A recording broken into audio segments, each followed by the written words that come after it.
말씀 봅니다. 신약 성경 요한 3서 1장 1절과 2절의 말씀 보겠습니다. 요한 3서 1장 1절과 2절입니다.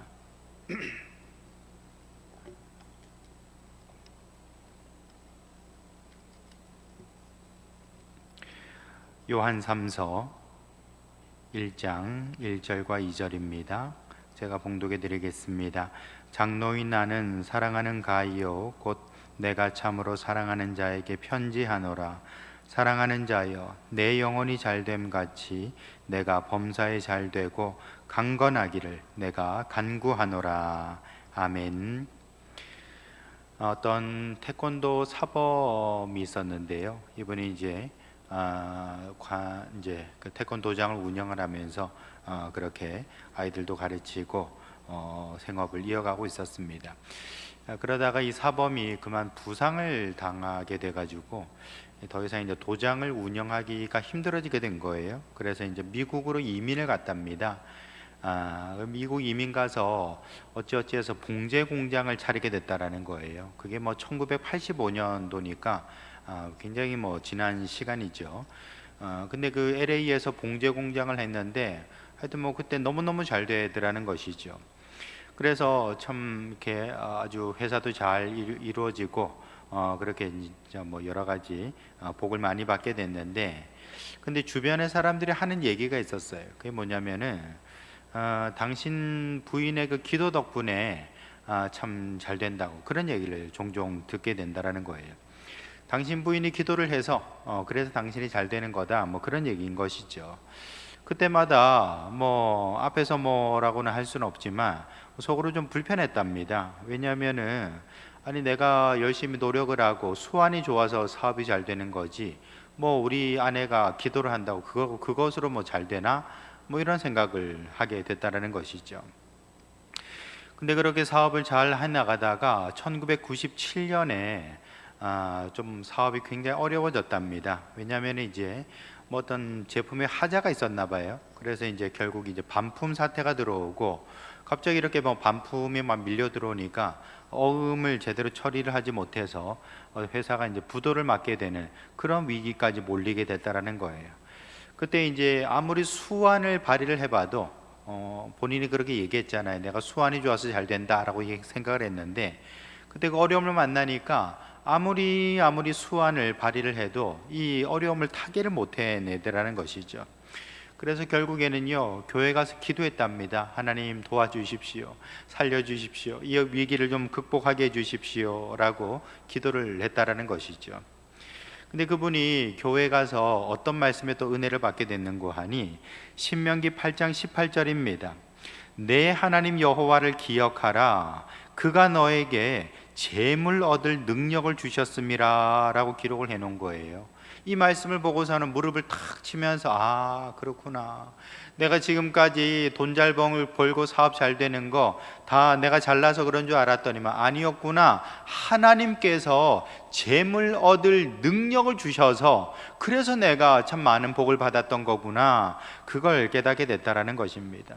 전에는 자기가 잘나서 잘 된 줄 알았어요. 근데 하나님 말씀 앞에 팍 깨지고 나니까요, 하나님이 도와주셔서 잘 된 거구나, 우리 아내가 기도해서 잘 된 거구나, 그걸 깨닫게 되더라는 것이죠. 여러분, 사람들의 착각이 뭡니까? 자기가 잘해서 잘 된 줄 알지요. 자기가 열심히 해서 잘 된 줄 압니다. 또 자기가 특별히 복이 많아서 운이 좋아서 그렇게 잘 됐다라고 말하는 사람들이 있습니다. 여러분, 그러나 기억하시기 바랍니다. 열심히 하는 거는요, 누구나 다 열심히 합니다. 열심히 안 하는 사람은 어디 있습니까? 또 누구나 그렇게 정말 애를 쓰면서 해보려고 노력을 한다라는 것이죠. 여러분, 열심히 하고 노력해도 안 되는 사람이 있는 거예요. 그거 어떡하겠습니까? 여러분, 그런데 내가 참 노력하고 애썼는데 잘 됐다, 또 복을 받았다, 그건요 나만의 노력, 나만의 애씀으로 된 건 아니라는 것입니다. 누가 도와주신 겁니까? 하나님이 길 열어주시고 하나님께서 기회를 허락해 주셨기 때문에 그래서 그 사람이 잘 된 거예요. 그러므로 우리는 내가 잘 됐다 그래가지고 뭐 내가 똑똑하다, 내가 노력해서 그런 거야, 내가 일군 거야, 내 덕택이야 라고 자기의 영광을 돌리면 안 되는 겁니다. 교만해서는 안 된다라는 것이죠. 여러분, 우리가 지금 이렇게 복을 받고 지금 이렇게 그 자리에 올라 있다면은 그 모든 것은 하나님이 도와주신 줄 믿으시길 바랍니다. 여러분, 건강할 때는요, 사람들이 건강에 감사하지 않습니다. 뭐 내가 건강한데 건강을 당연한 줄 알지 않겠습니까? 하지만 아프고 나면요, 아하, 내가 가졌던 그 건강이 참 귀한 거였구나 깨닫게 되는 것이죠. 사람은 잘 될 때는요, 하나님께 감사하지 않습니다. 뭐 하나님은 무슨 하나님이야, 내가 노력해서 잘 된 거지. 그게 인간의 마음이라는 것이죠. 하지만 그냥 밑바닥으로 내려가고요, 바닥도 모자라서 바닥을 뚫고 내려가 버리게 된다면 그때 비로소 사람들은 하나님 도와주세요, 하나님 앞에 겸손히 나오게 된다라는 것이죠.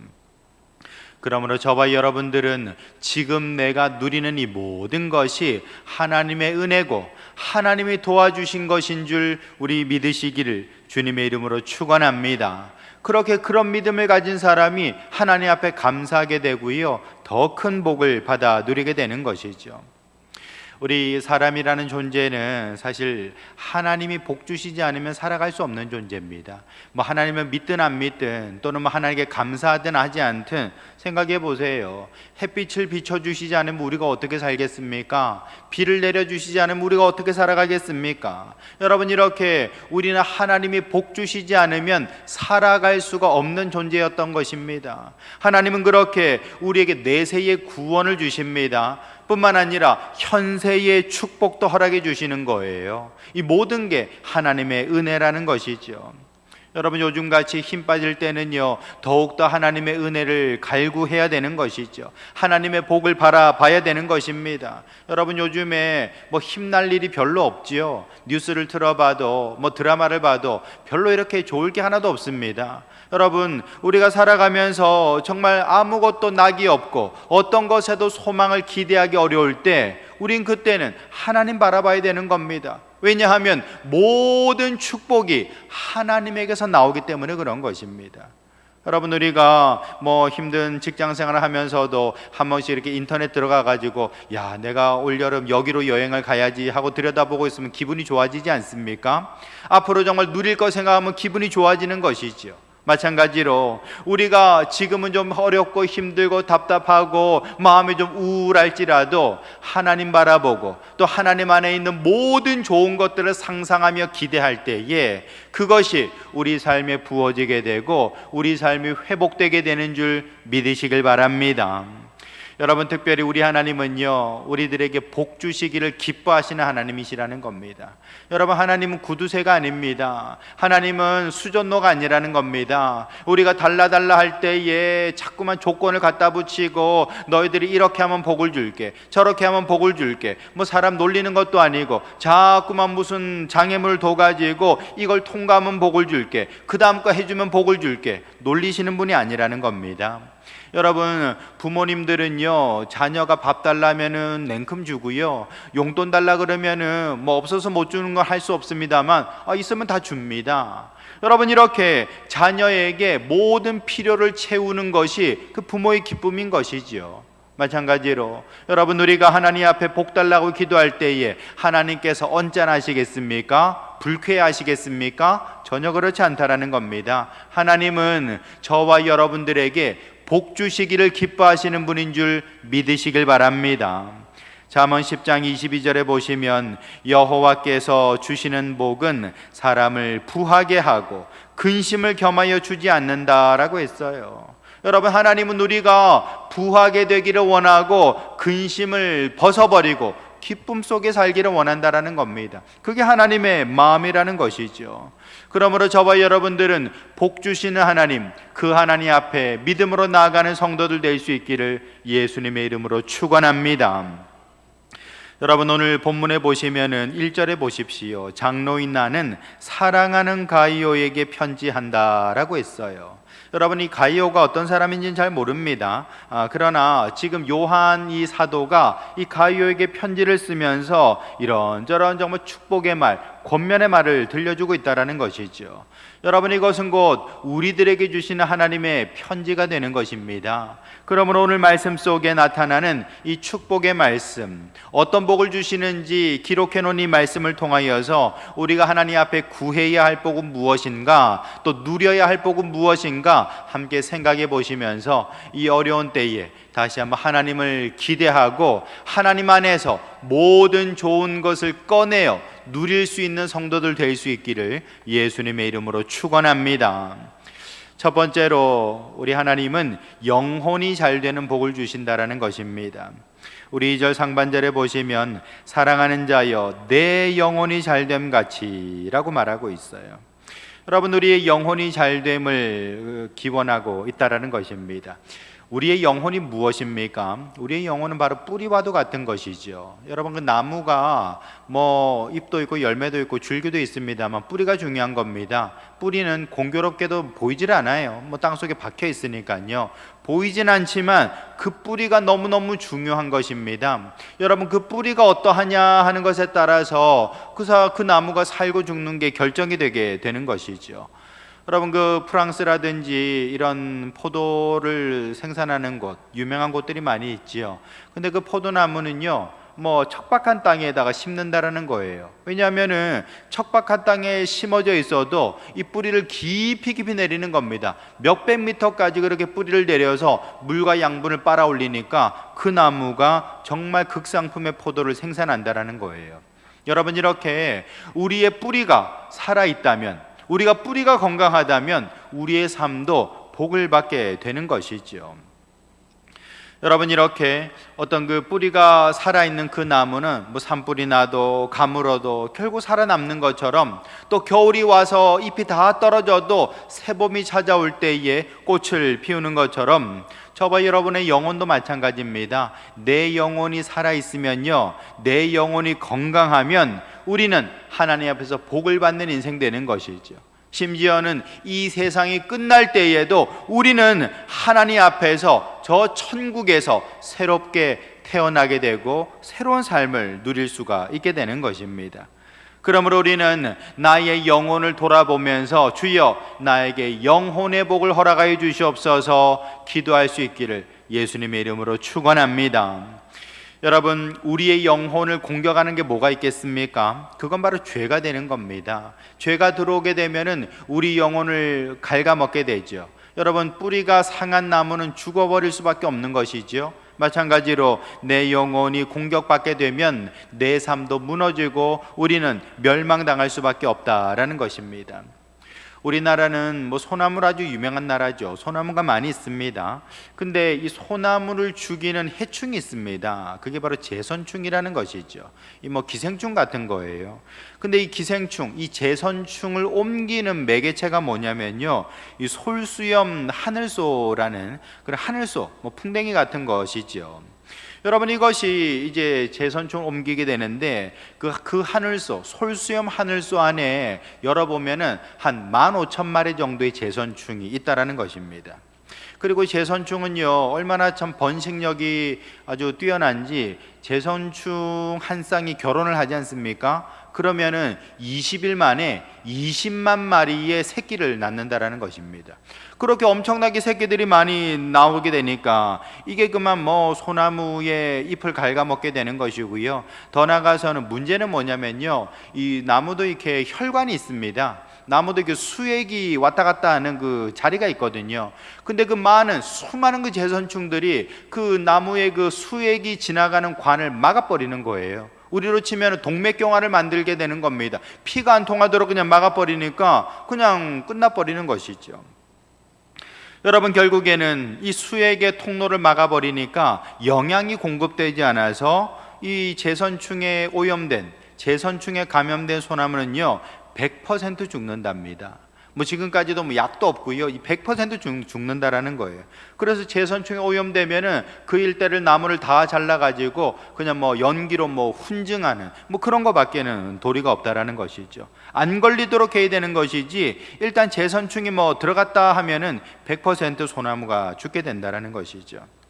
여러분, 죄도 마찬가지입니다. 이 제선충처럼 죄라는 것도 나에게 들어오게 되면요, 급속도로 퍼지게 되죠. 20일 만에 20만 마리로 번진다니까 얼마나 끔찍합니까? 근데 죄도 마찬가지라는 겁니다. 죄가 하나 들어오면 이게 생물입니다. 내 마음속에서 뿌리를 내리게 되고 점점 그 자리를 넓혀가게 된다는 거예요.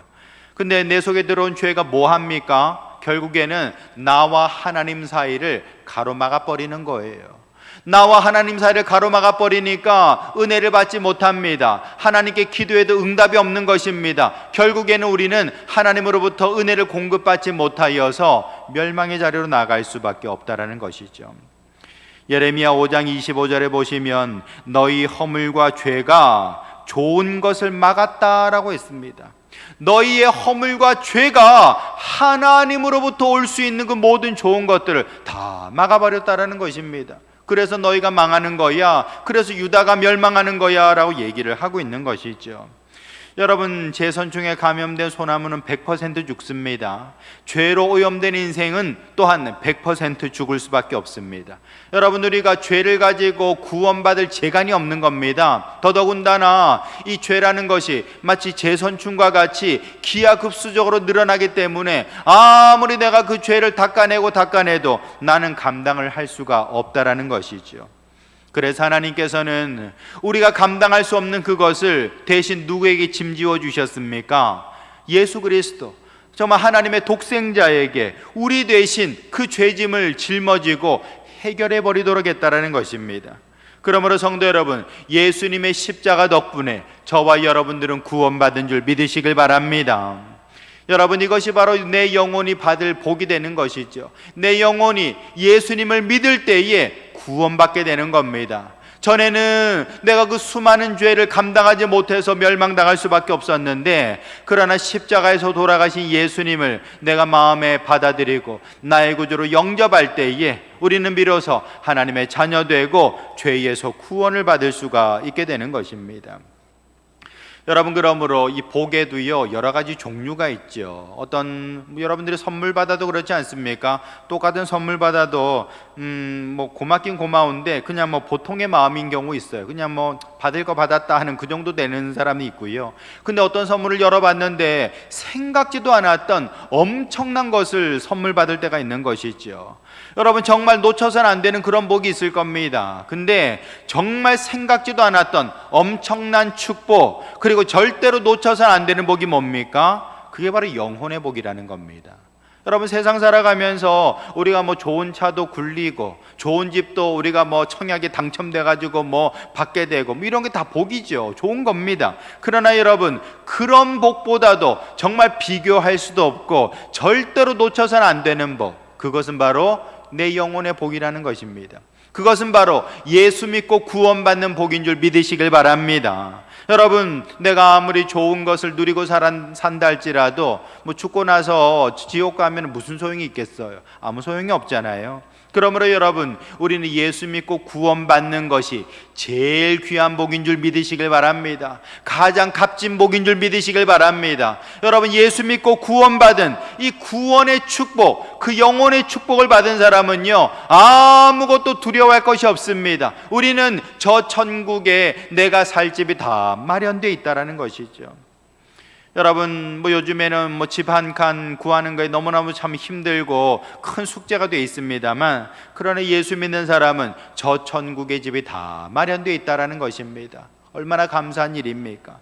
그러므로 성도 여러분, 저와 여러분들은 이 세상에 찰나의 쾌락, 순간의 기쁨에 정말 현혹되지 마시고 좀 영혼의 축복, 영원한 복을 받으셔서 구원의 복된 성도들 될 수 있기를 예수님의 이름으로 축원합니다. 여러분, 이스라엘 백성들은 애굽에서 종살이를 했습니다. 근데 이 종살이를 했던 사람들을 하나님께서 건져 주셨죠. 모세를 보내어서 그들을 다 건져 주셨습니다. 그들이 이제 10개의 재앙, 그 중에서 맨 마지막 재앙이 바로 이 죽음의 사자가 장자를 다 죽이는 그런 어떤 재앙이었습니다. 근데 그 밤에 이제 하나님께서 모세를 통해서 말씀해 주셨어요. 각 집집마다 양을 잡으라는 겁니다. 이삿짐 다 싸고 옷 다 챙겨 입고 양을 잡아서 먹는데 그 양고기를 먹고요, 그리고 양의 피를 바르라 그랬습니다. 그냥 급하게 그냥 다 차려입고서는 양고기 먹고 양의 피를 발라라 라고 했다라는 거예요. 그렇게 양의 피를 바른 집은요, 이 구원받았어요. 죽음의 사자가 넘어가게 되었다라는 것이죠. 그게 바로 유월절 아니겠습니까? 여러분, 예수님은 우리에게 유월절 어린 양으로 오신 분이십니다. 다시 말해서 더 이상 죽음이 우리를 간섭하지 않도록 우리는 오직 하나님의 보호하심을 받는 그런 구원받은 인생 되도록 정말 유월절 어린 양으로서 그 죽임을 당하기 위하여 또 먹힘을 당하기 위하여 예수님께서 이 땅에 오셨다라는 거예요. 그런데 여러분, 재밌는 것은 유대인들의 그 제사법 중에 보면 속죄제라고 있습니다. 우리가 죄 지었을 때 속죄를 하죠. 이 번제 속죄제를 지내게 되는데, 우리가 속죄제로 드린 양은요, 그 제사 드리고 나서 그 고기는 누구한테 가는 거 아니? 제사장한테 갑니다. 그 속죄제에 쓰였던 그 제물은 제사장이 먹도록 돼 있어요. 그런데 유월절에 잡은 양은요, 제사장으로 가지 않고요, 오히려 그 제물을 가져온 사람에게 도로 내어줍니다. 유월절 양은 이렇게 제사를 딱 드리고 나서 그 양고기를 갖다 도로 내어줘요. 그 양고기 받아와 가지고 저녁 만찬에 가족들과 함께 만찬을 나누게 된다라는 것이죠. 한마디로 말해서 유월절 양은요, 내가 먹는 겁니다. 유월절 양은 내가 취하게 된다라는 것이죠. 여기서 먹는다라는 것은 곧 믿는다라는 것을 말하고 있는 거예요. 여러분, 그러므로 이 유월절 양을 먹는다라는 것은 내가 예수 그리스도를 믿는다라는 걸 얘기하고 있습니다. 근데 여러분, 여기서 잘 기억하시기 바랍니다. 이 양을 누가 먹어야 됩니까? 내가 먹어야 되는 거예요. 다른 사람이 먹는 게 아닙니다. 제사장이 대신 먹어주는 게 아닙니다. 내가 가져와서 내가 먹어야 된다라는 것이죠. 여러분, 어떤 사람들은 가족이 열심히 믿으니까 나도 같이 구원받지 않을까? 우리 목사님이 열심히 기도하시니까 나도 구원받지 않을까? 그런 생각을 하게 되는 거예요. 여러분, 예수 믿는 걸 구경하는 사람이 구원받는 게 아니고요, 예수 그리스도를 믿는 사람, 내가 아멘으로 받아들이는 사람, 그 사람이 구원받게 되는 줄 믿으시길 바랍니다. 그러므로 저와 여러분들은 이 유월절 어린 양을 내가 가져와서 먹어야 되는 것처럼 예수 그리스도를 내가 믿어야만 구원받는다는 사실, 내가 믿어야만 죽음의 사자가 넘어가서 결국에는 하나님의 자녀, 하나님의 백성 된다는 사실을 여러분 기억하시길 바랍니다. 그러므로 저와 여러분들은 예수 믿는 사람들 구경하는 것, 그런 게 아니라 정말 예배하고 하나님을 찬양하고 예수 그리스도를 내 마음에 모시고 살아가는 믿음의 사람들 될 수 있기를 축원합니다. 고린도서 13장 4절에 보시면 예수를 십자가에서 살리신 하나님께서 우리도 예수와 함께 살리신다라고 약속해 놓고 계세요. 여러분, 우리가 예수님을 믿을 때에 예수님이 부활하심과 같이 우리도 다시 살리심을 얻게 된다는 겁니다. 이게 바로 영의 구원을 말하는 거예요. 그러므로 하나님이 주시는 최고의 복은 예수 믿고 구원받는 복인 줄 믿어서 여러분, 이 어려운 때에 예수 잘 믿으시기를 예수님의 이름으로 축원합니다. 두 번째로 하나님이 주시는 복은 범사에 잘 되는 복을 주신다라는 것입니다. 여러분, 2절 중반절에 보시면 내가 범사에 잘 되고 라고 말하고 있어요. 여러분, 우리가 이 영의 복을 받았습니다. 그러면 그 다음에는요, 이 삶의 복도 받아야 된다라는 거예요. 우리가 영의 복을 받았지요. 영의 복이라는 것은 결국 천국 가는 복 아니겠습니까? 나는 빨리 천국 가고 싶어. 나는 천국의 좋은 것들 누리고 싶어. 나는 하나님 가까이에서 하나님을 찬양하고 예배하고 싶어. 나는 빨리 천국 가고 싶어 라고 생각할 수 있을 거예요. 근데 우리가 정말 천국 가는 게 좋은 거지만 왜 아직 안 죽고 살아 있을까요? 왜 아직 우리가 이 삶을 영위하면서 살아가야 되는 겁니까? 그건 바로 삶에 의미가 있기 때문에 그런 것입니다. 여러분, 저와 여러분들이 인생을 살아갑니다. 인생 살아가면서 좋은 날도 있죠. 많습니다. 근데 힘든 때도 분명히 있거든요. 힘들고 좋고 단짠단짠의 그런 인생을 살아가게 되는데, 우리가 좋을 때야 한없이 좋지만, 그러나 또 힘들 때는 내가 왜 이런 힘든 인생을 살아갈까, 이렇게 푸념할 때도 분명히 있는 거거든요. 근데 여러분, 우리 인생에는 목적이 있다라는 겁니다. 목적이 있기 때문에 우리가 아직 안 죽고 지금 여기 남아 있는 거예요. 여러분, 인생의 목적이 무엇입니까? 그건 바로 나의 삶을 통하여 하나님의 영광을 체험하는 것입니다. 내가 이 삶이라는 걸 통하여서 하나님의 영광, 하나님의 은혜, 이 모든 것들을 체험하는 것, 한마디로 말해서 삶이 주는 복을 누리는 그 기회를 만끽하기 위해서 우리는 여기 이 자리 가운데 있다라는 것이죠. 여러분, 그러므로 우리가 예배를 드리는 이유가 어디 있습니까? 예배를 드리는 이유는요, 내 삶의 의미를 기억하기 위함이죠. 이사야 43장 21절에도 보시면 이 백성은 내가 나를 위하여 지었나니 나를 찬송하게 하려 함이라 라고 했어요. 우리가 하나님 앞에 나와 예배할 때에 하나님이 나를 지어주셨구나, 근데 하나님께서 나에게 이 삶을 허락하셨구나, 이 삶을 통하여 아버지의 영광을 보게 하고 또 이 삶의 곳곳에 숨겨있는 그 축복을 누리게 하셨구나 하는 것을 우리는 깨달아 알아야 되는 것입니다. 여러분, 삶이 우리를 때때로 속일 때도 있지 않습니까? 삶이 우리를 힘들게 할 때도 있습니다. 삶이 우리를 눈물 나게 할 때도 있습니다. 그러나 여러분, 거기에 마음 상해하거나 좌절하지 마시고요, 이 모든 것이 하나님의 축복이다라는 것을 기억하고 우리는 다시 한번 힘을 내어서 주님과 함께 살아갈 수 있기를 예수님의 이름으로 축원합니다. 여러분, 우리가 인생을 살아가는 사람들의 숙제가 있습니다. 그건 바로 이 포장지를 뜯어서 선물을 가지는 것. 우리가 아까 제가 말씀드린 것처럼 하나님의 영광을 체험한다고 말씀드렸는데, 이것을 조금 더 직관적으로 말씀드리면요, 포장지를 뜯어서 선물을 가지는 것, 그게 바로 인생의 목적이라는 것입니다. 근데 하나님께서 그 선물을 여러 가지 포장지로 싸시는 것 같아요. 어떤 때는 그냥 포장지에 그냥 신문지로 그냥 뚫뚫 말아서 주실 때도 있고, 어떤 때는 비닐봉지에다가 그렇게 이제 말아서 주실 때도 있는 것 같아요. 우리 겉으로 볼 때는 이런 걸 나한테 주시나, 왜 나에게 이런 고난을 주시나, 왜 이런 좀 힘든 걸 나한테 주시나 라고 생각하는데, 그것 뜯어보면은 그 속에 축복이 들어있다라는 것을 알게 된다라는 것입니다. 그렇게 우리 인생은, 또 우리 숙제는 포장지를 뜯어서 하나님의 선물을 가지는 것, 그것이 바로 우리의 숙제다라는 것이죠. 그렇기 때문에 저와 여러분들은 인생을 살아가면서 좌절하거나 낙심해서는 안 되는 겁니다. 물론 좌절할 때가 있죠. 낙심할 때도 있습니다. 그렇게 좌절한 자리, 낙심한 자리에서 끝내지 마시고요, 다시금 툴툴 털고 일어날 수 있어야 된다라는 것이죠. 왜 그렇습니까? 그 너머에 하나님의 축복이 있기 때문에 그렇습니다. 그 너머에 하나님께서 예비하신 놀라운 복이 있다라는 것입니다. 그러므로 우리가 만나는 이 고난이라는 것은 우리의 걸림돌이 아닙니다. 더 이상 가지 말라고 우리를 막아서는 게 아니고요, 오히려 디딤돌이 된다라는 것이죠. 우리는 고난을 걸림돌로 받아들일 것이 아니라 오히려 디딤돌 삼아서 한 단계 도약하고 우린 더욱더 성장하는 사람, 복을 받는 사람이 될 수 있어야 되는 거예요. 야곱을 보십시오. 여러분, 야곱은요, 이 처음 등장할 때의 모습은 사기꾼이죠. 아버지 속이고 형님 속이고 다 속이지 않습니까? 사기꾼입니다. 근데 나중에 창세기 끝에 보시면은 야곱은 선지자가 되어 있습니다. 12명의 아들 다 불러가지고 여러 가지 예언을 하고 메시아에 대한 예언까지도 하고 있어요.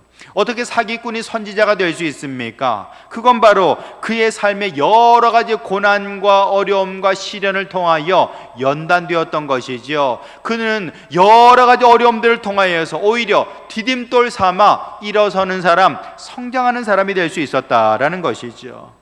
저와 여러분들도 마찬가지입니다. 우리가 인생을 살아가면서 인생이 우리를 속일 때도 있고요, 뒤통수 칠 때도 있고요, 눈물 나게 만들 때도 분명히 있습니다. 그러나 그 모든 좌절, 그 모든 낙심의 포장지를 뜯어보면 그 속에 하나님의 선물이 있다라는 것이죠. 그러므로 저와 여러분들은 참으로 고난 속에서도 함께 하시는 하나님, 그 하나님을 바라보며 나아가는 성도들 될 수 있기를 예수님의 이름으로 축원합니다. 여러분, 그러므로 이 세상이라는 것은요, 결국 믿음의 차이인 것 같아요. 우리가 어떤 믿음을 가지고 있느냐, 그것이 나의 삶을 좀 좌우한다라는 것이죠.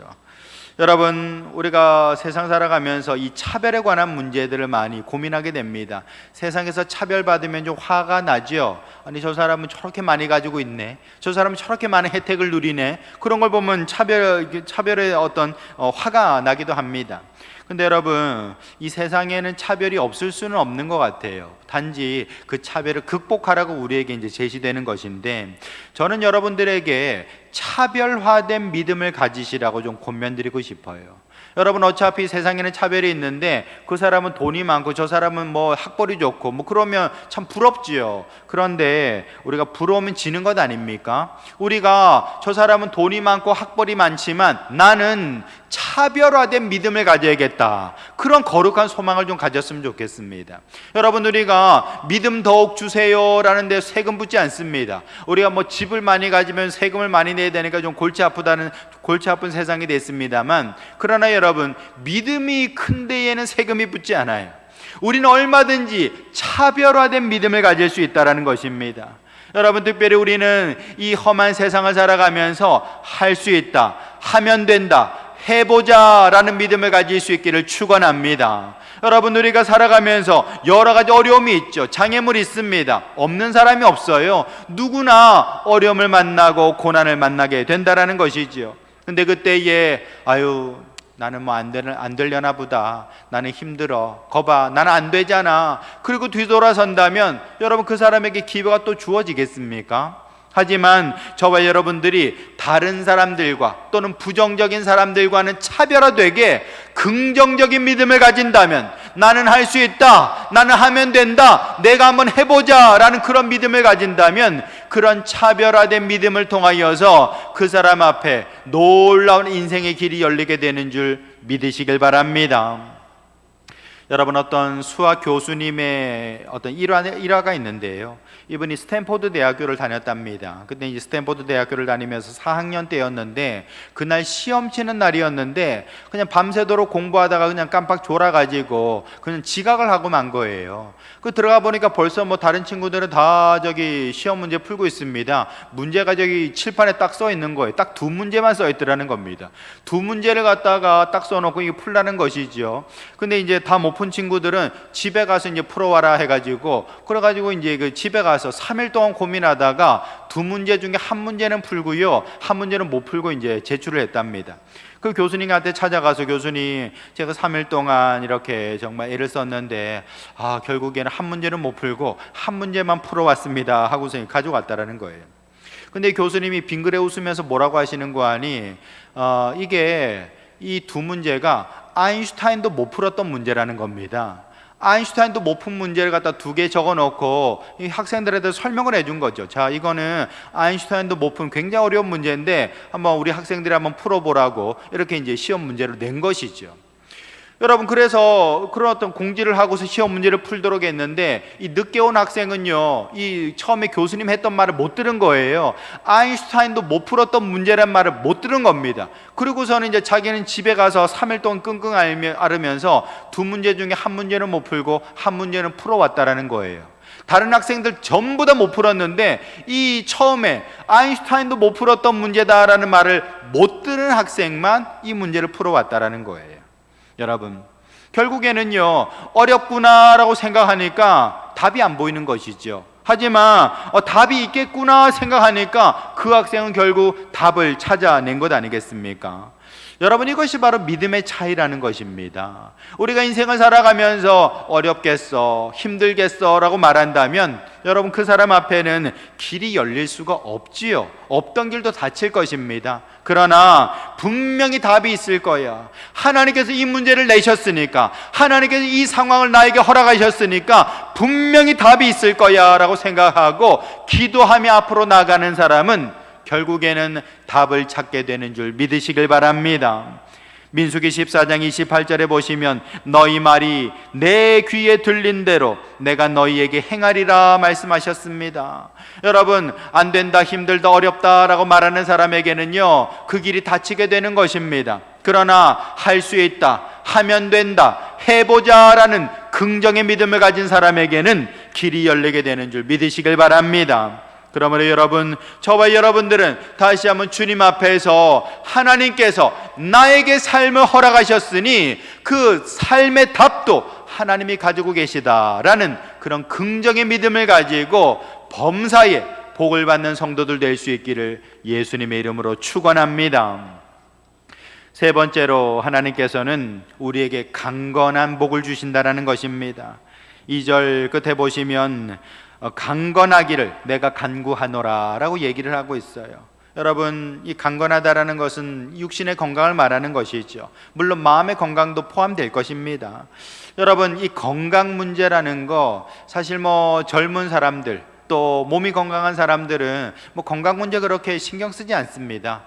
젊은 사람들 중에 운동하는 사람 잘 없죠. 왜요? 운동 안 해도 건강하니까요. 하지만 여러분, 건강을 잃어본 사람들은요, 정말 이 건강이 얼마나 절실한가, 얼마나 귀한 것인가 알게 되는 것이죠. 옛말에도 돈을 잃은 것은 조금 잃은 것이고 건강을 잃은 것은 다 잃은 것이다 라는 속담이 있지 않습니까? 이와 같이 우리가 이 건강 문제라는 것은 직접 닥쳐보면 얼마나 심각한 것인가 하는 것을 깨닫게 된다는 것이죠. 여러분, 지금도 병마와 싸우고 계신 분들이 있습니다. 항암, 투병을 하고 계신 분들도 있고, 또 여기저기 몸이 아파서 정말 그 통증과 정말 씨름하시는 분들이 계시다라는 것이죠. 우리는 그분들을 위해서 기도해야 됩니다. 병 낫기를 위해서 기도해야 된다라는 것이죠. 뿐만 아니라 자신의 질병을 두고서도 기도할 수 있어야 되는 거예요. 왜 그렇습니까? 하나님은 창조주십니다. 나를 지으신 하나님께서 내 병도 고쳐주시는 줄 믿으시길 바랍니다. 마태복음 4장에 보시면 예수님께서 하신 일이 나오는데요, 세 가지였습니다. 가르치시는 일을 하셨고요, 천국 복음을 전하시는 일을 하셨습니다. 그리고 또 한 가지가 병든 자를 고쳐주시는 일, 그 일을 하셨다라는 거예요. 그러므로 예수님은 최고의 선생님이시고 또 최고의 치유자가 되신다라는 것입니다. 여러분, 그러므로 우리의 치유자가 되시는 하나님 예수님 앞에 나의 질병을 가지고 나갈 때에 우리는 그 십자가 앞에서 병 고침을 얻을 수가 있게 되는 것이죠. 그렇게 믿음을 가지고 우리는 기도해야 되는 것입니다. 여러분, 우리는 살아가면서 크고 작은 질병에 시달리게 되는데요, 우리가 병을 가지게 되는 이유가 어디 있습니까? 물론 나이가 많이 들어서 또는 여러 가지 바이러스 때문에 또는 예기치 않은 사고 때문에 내가 병이나 어떤 고통을 겪게 될 때도 있지요. 그러나 근본적으로 이 병의 원인은 죄라고 말하고 있지요. 죄가 들어올 때에 병도 함께 우리의 삶을 좀먹게 된다라는 것입니다. 근데 우리가 교회에서는 이걸 죄라고 얘기하는데요, 세상에서는 이걸 뭐라고 얘기하는 거 아니? 그 전문가들, 관련된 이렇게 전문가들이 얘기하기를 부정적인 감정이라고 얘기를 하죠. 다시 말해서 우리가 어려서부터 해소되지 않았던 부정적인 감정들, 욕구들, 뭔가 채워지지 않은 것, 이런 것들이 결국 쌓여서 내 몸에 질병이 된다라는 것입니다. 여러분, 예전에는 몸과 마음이 따로 있다라고 생각을 했었습니다. 하지만 지금에는 몸과 마음이 함께 연결되어 있다라고 얘기를 하죠. 이거 물리학자들도 얘기를 하는 것입니다. 모든 것이 상관되어 있다. 다시 말해서 동기화되어 있다라는 것입니다. 여러분, 우리가 동기화라는 게 뭡니까? 요즘에 블루투스 기기들을 많이 쓰시죠. 이어폰이라든지 하다못해 리모컨도 마찬가지죠. 리모컨이란 거 자체도 이 기계하고 텔레비전하고 동기화가 되어 있는 거거든요. 연결이 되기 때문에 작동을 하는 겁니다. 마찬가지로 우리의 몸과 마음도 동기화가 돼 있어요. 그렇기 때문에 내 마음에 뭔가 언짢은 게 있어요. 내 마음에 뭔가 불편한 게 있습니다. 내 마음에 어둠의 그림자가 있고 내 마음에 해소되지 않은 욕구가 있습니다. 그렇게 되면 이것이 몸의 질병으로 나타나는 겁니다. 왜 나타날까요?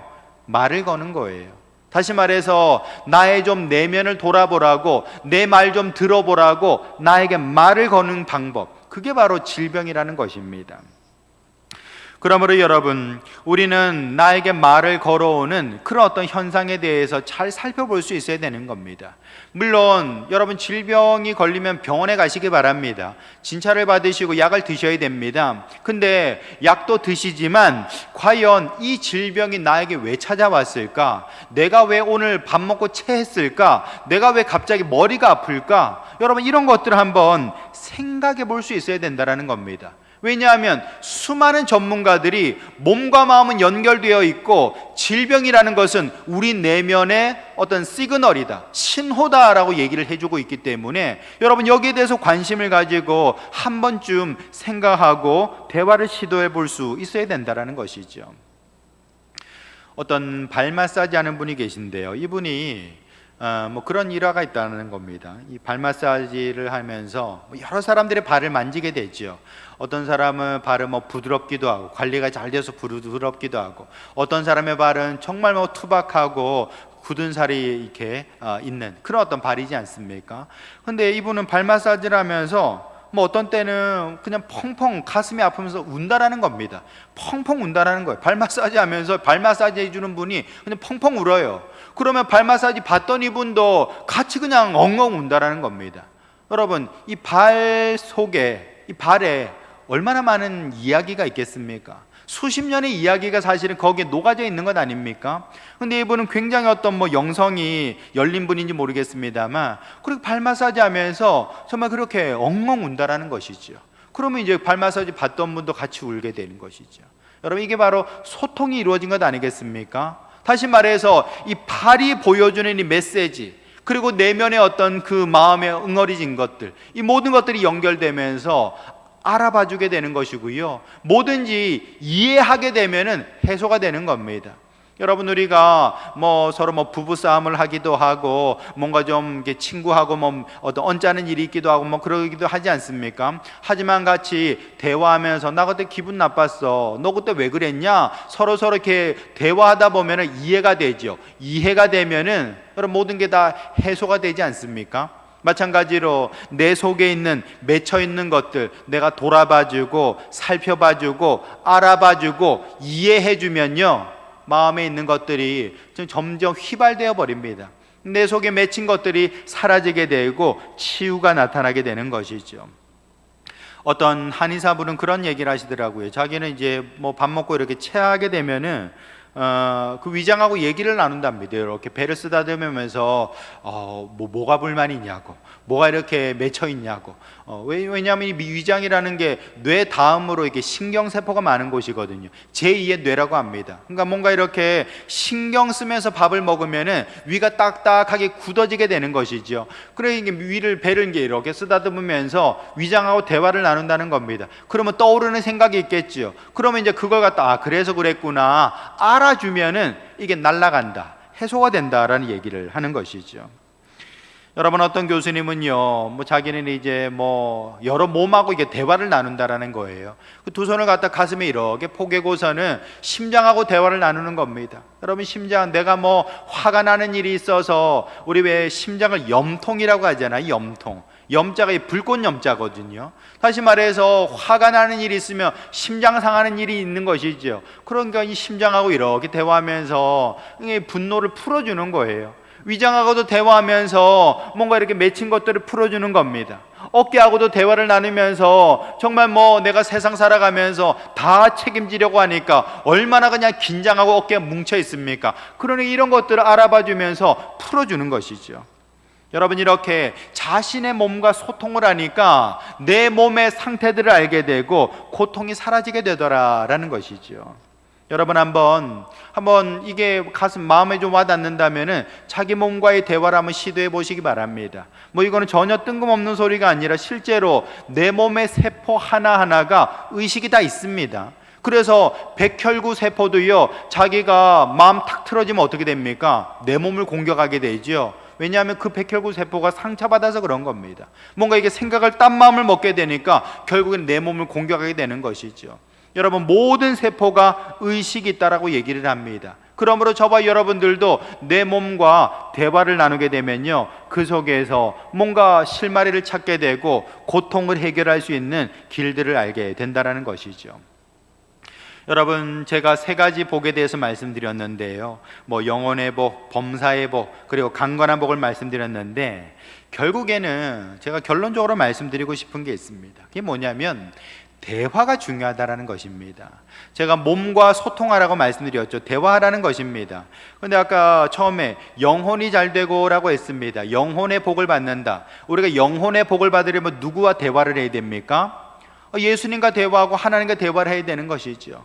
여러분, 우리가 삶의 복을 받으려면 누구하고 대화를 해야 될까요? 여러분, 삶과 또는 세상과 대화할 수 있어야 됩니다. 그래야만 그 사람이 복을 받을 수가 있는 것입니다. 여러분, 우리가 하나님과 대화할 때에 영혼의 복을 받게 되고요, 세상과 소통할 때에 삶의 복을 받습니다. 내 몸과 대화를 나눌 때에 우리는 건강의 복을 받을 수가 있는 것이죠. 그 왜 그런 줄 아십니까? 그건 바로 대화라는 것은 곧 존중을 의미하기 때문에 그렇다라는 것이죠. 여러분, 한번 보세요. 부부싸움을 했습니다. 그러면 말 안 하죠. 근데 대화를 하려다 보면 어떤 마음이 있어야 됩니까? 상대방 입장을 존중하는 마음, 헤아리려는 마음이 있어야 되는 것입니다. 서로 존중하지 않으면요, 대화 테이블에 나오지 않아요. 남과 북이 왜 대화를 못합니까? 똑같습니다. 서로를 존중하지 않기 때문에 대화가 안 되는 것과 마찬가지인 것이지요. 마찬가지로 내가 하나님과 대화한다, 그 말인즉슨 하나님을 존귀히 여긴다라는 거예요. 존중한다라는 겁니다. 내가 세상과 대화한다, 그것은 이 세상 또는 이 삶이라는 것을 내가 존중히 여긴다라는 것이죠. 여러분, 내가 몸과 대화한다라는 것은 내 몸을, 하나님이 주신 내 몸을 아끼고 사랑한다, 존중한다라는 것을 깔고 있다라는 거예요. 여러분, 결국에는 내가 그 대상을 존중하게 되면요, 그 대상으로부터 좋은 것을 받게 되는 거예요. 그게 바로 복 받는다는 얘기가 되는 것이죠. 마태복음 7장 12절에 보시면 무엇이든지 남에게 대접을 받고자 하는 대로 너희도 남을 대접하라. 이것이 율법이요 선지자니라 라고 얘기를 했습니다. 대접을 하면 나도 그와 같은 대접을 받는다라는 겁니다. 하나님을 대접하니까 내가 영혼의 구원을 받는 거예요. 그리고 세상을 대접하니까 내가 그 세상으로부터 삶의 축복을 받게 되는 것입니다. 뿐만 아니라 내 몸을 잘 대접하니까 건강이라는 복을 받게 된다라는 것이죠. 여러분, 우리가 제일 얄미운 사람이 어떤 사람입니까? 평소에는 한 번도 연락 안 하다가 자기 답답할 때 전화해가지고 뭐 돈 좀 가진 것 있어? 나 저기 100만 원 좀 필요한데. 여러분, 언제 봤다고 그 사람이 나한테 100만 원을 달라고 그럽니까? 그런 사람한테는 있어도 주고 싶지가 않지요. 마찬가지입니다. 여러분, 우리가 하나님을 존중하지 않고 세상을 존중하지 않고 또는 나의 몸을 존중하지 않는 사람은요, 복을 받을 수가 없습니다. 하나님을 존귀히 여기고 자기의 인생을 귀한 것으로 여기고 자기의 몸을 정말 사랑하고 아끼는 그 사람이 복을 받게 된다는 것이죠. 그러므로 저와 여러분들은 오늘 이 말씀을 통하여서 대화가 중요한 거구나. 내가 지금까지 하나님과 얼마나 대화하고 살았나? 내가 지금까지 나의 인생과 얼마나 대화하고 살았나? 나는 지금까지 내 몸 그냥 뭐 밥 집어넣고 그냥 이렇게 뭐 몸 쓰면서 이렇게 살아가기만 바빴지 내 몸에 대해서 얼마나 관심 가지고 대화를 했던가 한번 돌아보시기 바랍니다.